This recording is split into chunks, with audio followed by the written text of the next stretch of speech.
रामलाल की भूखी आत्मा और इंदौर मेट्रो का भूतिया दर्शन।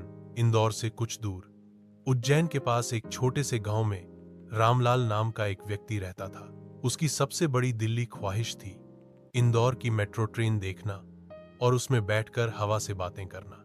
उसने अखबारों में उसकी तस्वीरें देखी थीं, टीवी पर उसके बारे में सुना था और हर बार अपने दोस्तों से कहता, काश मैं भी एक बार उस मेट्रो में बैठ पाता। दुर्भाग्य से रामलाल अपनी इस इच्छा को पूरा कर पाता।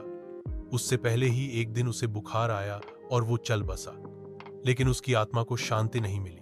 उसकी अधूरी इच्छा मेट्रो देखने की उसे पृथ्वी लोक पर ही भटका रही थी। रामलाल की आत्मा, जिसे हम प्यार से रामा भूत कहेंगे क्योंकि वह उतना डरावना नहीं जितना बेचारा था, सीधी उज्जैन में अपने गांव के पंडित दीनदयाल शास्त्री के पास पहुंची। पंडित जी अपने नीम के पेड़ के नीचे बैठकर कुछ मंत्र जाप कर रहे थे। अचानक उन्हें हवा में कुछ अजीब सा महसूस हुआ। उनकी माला रुक गई। कौन है? उन्होंने पूछा। एक पतली सी कांपती हुई आवाज आई, पंडित जी, मैं हूं रामलाल। पंडित जी ने अपनी आंखें मलते हुए देखा।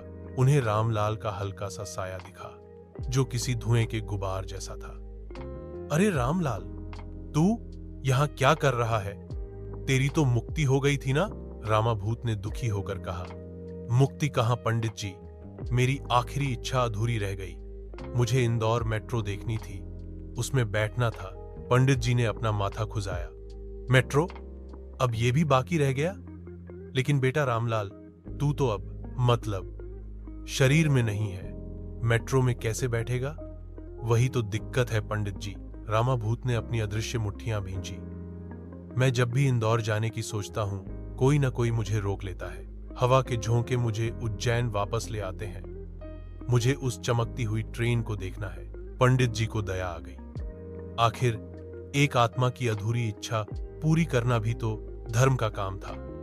उन्होंने कहा, ठीक है रामा, मैं तेरी मदद करूंगा, लेकिन तुझे मेरे साथ चलना होगा। और हां, तू किसी को दिखना मत, वरना लोग डर जाएंगे।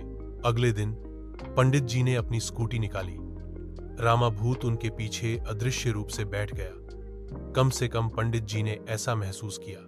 उज्जैन से इंदौर का रास्ता आजकल वैसे भी बनियान और चड्डी वालों से भरा पड़ा था, लेकिन आज पंडित जी का मिशन कुछ अलग था। जैसे ही वे इंदौर पहुंचे, रामा भूत उत्साहित हो उठा। वाह पंडित जी, ये है इंदौर, लाइटें ही लाइटें। पंडित जी स्कूटी को मेट्रो स्टेशन के पास ले गए। दूर से ही चमचमाती हुई मेट्रो ट्रेन दिख रही थी। देख रामा, पंडित जी ने कहा, तेरी मेट्रो देख कितनी सुंदर है। रामा भूत की आंखों में अगर भूत की आंखें होती तो चमक आ गई। वाह पंडित जी, क्या बात है, एकदम चमकती हुई। पर मैं इसमें बैठ कैसे पाऊंगा? पंडित जी ने देखा कि लोग टिकट ले रहे हैं और मेट्रो में चढ़ रहे हैं। तभी उन्हें एक आइडिया आया।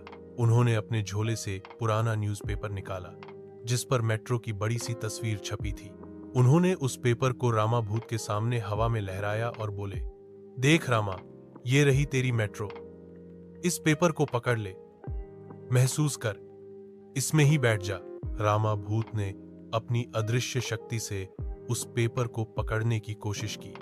पेपर हवा में लहराया जैसे किसी ने उसे छुआ हो।